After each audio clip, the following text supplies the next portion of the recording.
Once a Ukrainian UAV sees a rider crossing open ground, the fight begins before that soldier even reaches the trench line. The road is no longer just a road. It becomes a marked path under the sky, and every turn gives the drone team a clearer picture. This is why the latest Azov strike against Russian motorcycle troops matters. It is not just another battlefield video. It shows a deeper problem for Russia, as it tries to use speed, surprise, and light vehicles to break through Ukraine's defenses. But speed can also expose a soldier faster. A motorcycle has no armor above it, no real cover around it, and almost no room for mistakes once an FPV is already closing in. Before going deeper, make sure to like, share, and subscribe to Military Force for more clear analysis on the weapons, battles, and geopolitical shocks shaping today's world.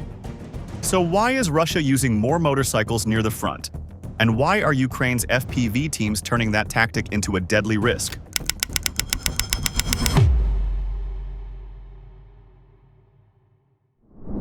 Russia is putting more motorcycles near the front because the battlefield has become too dangerous for heavier vehicles. This does not mean a motorcycle is stronger than an armored carrier or an infantry fighting vehicle. It means Russia is trying to solve a different problem. Armored vehicles can carry more men, more ammunition, and heavier weapons, but they are also louder, easier to spot, and harder to hide once Ukrainian UAVs begin watching a route. If a mine breaks the lead vehicle, the entire movement can stop. If artillery already has the road marked, a column can lose its shape before it reaches the assault point. If FPV teams are waiting nearby, armor can turn into a slow target rather than a shield. That is why the motorcycle has become attractive for certain Russian units. It gives a small group a chance to cross exposed ground quickly, move through narrow paths, and reach tree lines where a larger vehicle may not survive. It can be used to scout a weak point, test Ukrainian fire, harass a forward position, or push a few soldiers toward a trench before Ukraine can bring heavier fire onto the area. In this logic, the motorcycle is not a breakthrough weapon. It is a gamble for speed. The clearest reason behind this shift is the pressure created by mines, artillery, UAVs, and FPV drones working together. A Russian vehicle moving along a predictable road can be seen from above, tracked for minutes, and then hit when it slows down or turns. Even if the armor itself survives the first strike, the infantry inside may be forced to dismount under fire. That is exactly the kind of situation Russian commanders are trying to avoid when they send smaller, faster teams forward. On the Kupiansk axis, Ukrainian reporting has described Russian forces adding motorcycles to infantry attacks when the ground became drier and the vegetation became thicker. In those conditions, riding across a field can be faster than walking, and the green cover near tree lines can help a small group disappear for a short time. To Russian planners, this may look like a way to reduce the time their soldiers spend in open terrain. To Ukrainian drone crews, however, that same movement creates a new signal. The problem is simple. A motorcycle moving fast across dry ground often leaves dust behind it. That dust can draw the eye of a reconnaissance UAV, especially when the rider crosses a field, a dirt road, or the edge of a forest belt. Once the route is seen, the speed of the bike no longer solves the danger. It may even help reveal the direction of the assault. The rider is no longer just moving through space. He is drawing a line that Ukrainian operators can follow. This is where the Russian gamble becomes dangerous. A motorcycle can reduce the time needed to reach a position, but it cannot provide armor from above. It cannot protect the rider from a drone approaching from the rear or from the side. It cannot carry enough protection to turn a light assault into a safe one. The soldier may feel faster than a man on foot, but he is still exposed in a battlefield watched by cameras. Russia is trying to recover speed on the ground, but the drone war is turning speed itself into a trackable warning sign. That weakness becomes even clearer when a fast motorcycle group enters open terrain and meets an FPV team already waiting for the final strike. The Azov strike showed why Russian motorcycle troops become highly vulnerable once they leave cover and enter open ground. The group was not moving like a heavy armored column. It was trying to use speed, space, and sudden movement to avoid the kind of fire that normally destroys slower vehicles. That is the main idea behind motorcycle assaults. A small unit can spread out, move around a defended position, and try to reach a weak point before Ukrainian fire control fully reacts. But in this case, the open terrain worked against them. Once Ukrainian eyes were above the route, the motorcycles were no longer hard targets. They became moving marks on a visible path, and that changed the entire balance of the fight. Azov's FPV teams did not need to stop a large formation to make the tactic fail. They only needed to break the movement one rider at a time. The footage described in the source shows Russian motorcyclists being tracked and struck by fast FPV drones as they crossed exposed terrain. This matters because the main strength of a motorcycle is short reaction time. If the rider can move before the enemy understands what is happening, he may survive long enough to reach cover. But if a UAV has already spotted the direction of travel and an FPV team is already waiting to attack, that same speed becomes less useful. The tactical weakness is clear. A motorcycle can move quickly, but it has almost no protection. There is no roof armor, no side armor, and no real shield against a drone diving from above or behind. The rider must keep balance, watch the ground, control speed, and still survive incoming fire. That is a heavy load for one soldier in a kill zone. A light bike also cannot carry the same protection systems that a larger vehicle might use. Electronic warfare equipment, extra armor, smoke launchers, and heavy weapons are difficult to add without destroying the very mobility that made the motorcycle useful. Azov's method also showed why FPV drones are so dangerous against this type of target. The source describes the brigade using a hunt-and-kill approach, with small mobile FPVs carrying shaped charges or fragmentation warheads. That kind of weapon does not need a large blast to be effective against a rider. It only needs the right angle. A strike from the rear can hit the body, the fuel area, or the engine. A side approach can catch the rider while turning. A top attack can defeat the one place where the motorcycle has no defense at all. Once the FPV enters the final dive, the soldier has almost no time to escape. The reported cost balance makes the case even sharper. According to the source, at least 6 Russian riders were confirmed killed, 3 motorcycles were destroyed, and only about 8 FPV drones were used in the operation. That is a serious exchange for Ukraine because each FPV costs far less than the manpower, training, and tactical effort lost on the Russian side. It is not only the price of the motorcycle that matters. It is the failed mission, the lost soldiers, the exposed route, and the message sent to other units thinking about using the same method. This is why the Azov strike should be seen as more than a viral battlefield clip.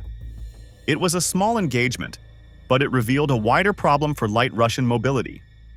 Motorcycles can help troops move faster through dangerous ground, yet they can also leave them exposed when the low sky is controlled by drones.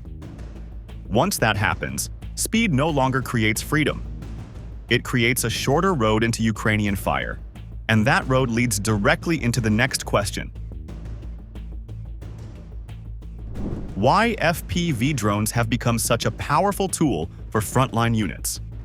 FPV drones have become important because they give small frontline units their own precise strike power. In older battlefield logic, a small infantry team often had to wait for larger support when it found a moving target. The request might go back to a mortar crew, an artillery battery, or another fire support unit. That took time, and in a fast fight, time can decide whether a target escapes or dies. FPV drones changed that rhythm. A drone team can sit close enough to the front, see a chance, launch quickly, and strike before the target leaves the danger zone. An FPV is simple to understand, but difficult to survive against. The pilot controls the drone through a camera on the front, so the operator sees the battlefield almost from the drone's own eyes. Many of these drones are used once. They fly toward the target, hit it, and detonate their charge on impact. Some can carry an explosive load of up to about 1.5 kilograms, which may sound small compared with artillery shells, but that is enough to kill exposed troops, damage light vehicles, or strike weak points on equipment.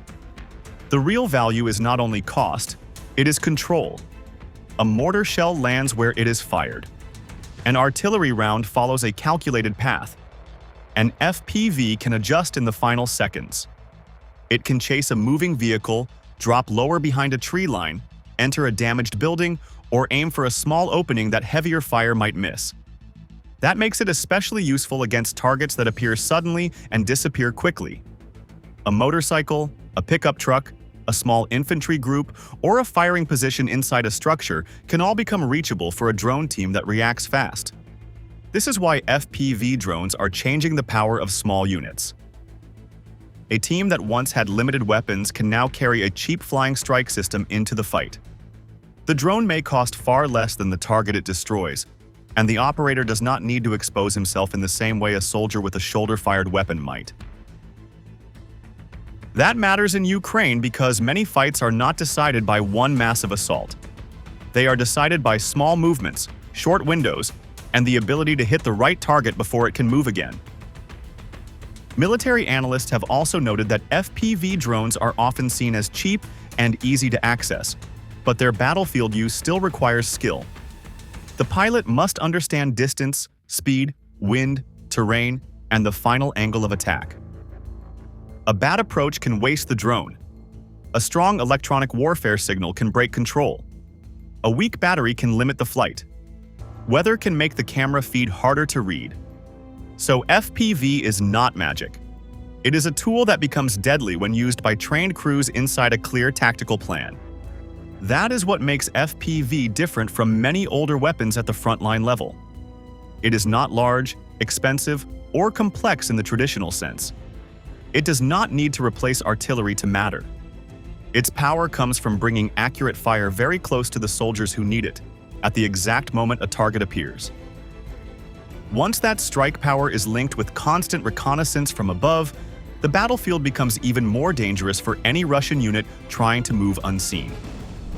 FPV drones are most dangerous when they are not searching alone, but when they are guided by a constant reconnaissance chain above the battlefield. That is the real reason Russian motorcycle teams face such a hard problem in open terrain. A single FPV pilot may have limited time, limited battery, and a narrow view from the drone's front camera.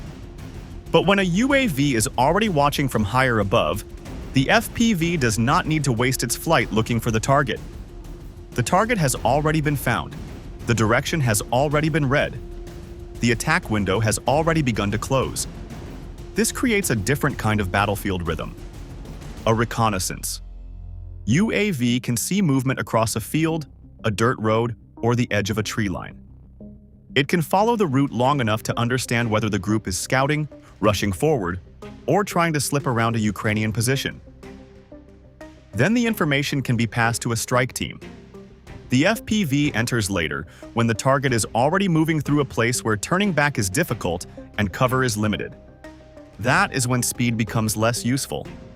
For Russian motorcycle troops, this chain is especially dangerous because their movement leaves signs. A bike can be faster than a man on foot, but it still has to cross real ground. It throws dust behind it on dry roads. It cuts visible paths through open areas. It often follows the same usable gaps between mines, broken ground, and tree belts. From above, those small signs can be enough for a Ukrainian UAV operator to judge where the rider is going before the FPV is even launched. This is why the drone commander's warning from the Kupiansk direction matters. Russian troops may believe motorcycles help them move faster across fields when the ground is dry and the vegetation is thicker. But the same dry conditions can make them easier to see because dust rises behind the wheels. In that kind of space, the motorcycle is not only a vehicle, it becomes a moving marker. And once the drone team reads that marker, the rider's advantage begins to shrink. The FPV does not need to chase forever across the battlefield. That is the key point. The reconnaissance UAV has already shortened the search. It has already placed the target inside a known box of movement. The FPV only needs to fly the final part of the mission, choose the approach, and strike when the rider has the least room to escape. A turn near a tree line, a slowdown near a track, or a moment of confusion after the first blast can become the opening. This is also why Ukraine's drone system is more than a collection of small flying weapons. It is a form of battlefield control. The UAV gives the picture. The FPV delivers the hit. The operators connect those two actions fast enough to punish movement before it becomes an assault. That means Russian troops are not only fighting Ukrainian positions on the ground, they are fighting the time gap between being seen and being struck. When reconnaissance and FPV teams work together, Russia loses more than motorcycles or soldiers. It loses control over how its units approach the line. Routes become predictable. Cover becomes temporary. Speed becomes a visible signal. And once that happens, the next question is not whether FPV can hit a target, but how far this system can reshape the entire way both sides move, hide, and attack. FPV drones are changing the battlefield, but they should not be treated as a weapon that can replace everything else. That balance is important because viral combat footage can create a false picture. A drone dives into a vehicle, enters a bunker, or catches a rider in the open, and the result looks almost automatic. But war does not work that cleanly every time. Behind every successful clip, there are failed launches, broken signals, missed approaches, bad weather, weak batteries, and targets that move out of reach before the operator can finish the attack. This does not make FPV drones less important. It makes their real value clearer. They are powerful because they force both sides to change behavior. Soldiers can no longer gather in the open without risk. Vehicles cannot move along a road as if only artillery matters. A small group cannot cross a field and assume speed will protect it.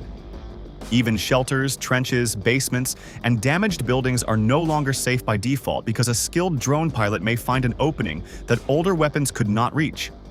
Still, FPV has hard limits. The pilot needs skill, calm hands, and a stable video feed. The drone needs enough battery to reach the target and still adjust in the final seconds. Electronic warfare can break control or weaken navigation. Rain, fog, wind, smoke, and darkness can reduce visibility. A bad angle can waste the weapon, and a moving target can survive if it changes direction at the right moment. This is why FPV is deadly. That is also why artillery still matters.